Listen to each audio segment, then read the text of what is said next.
环境部今仔宣布成立净零日生活的大联盟，未来若有企业有 ESG 相关的需要，会当透过这个联盟来协助。目前已经计共有14766间的企业、机关、各学校团体加入这个联盟咯。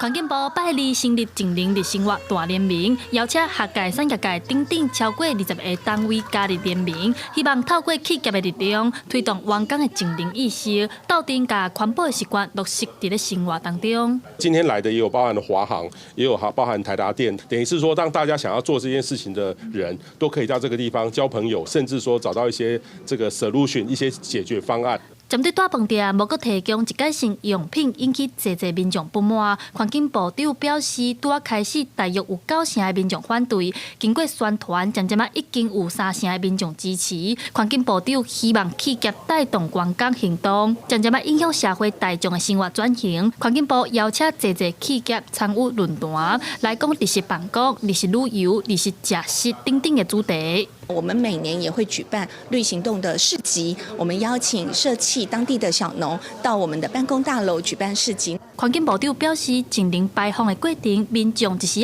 定着未习惯，后续也会继续做社会沟通，嘛希望透过企业的分享甲交流，斗阵落实日式企业的目标。记者戴阿双、柯敏哲台北报道。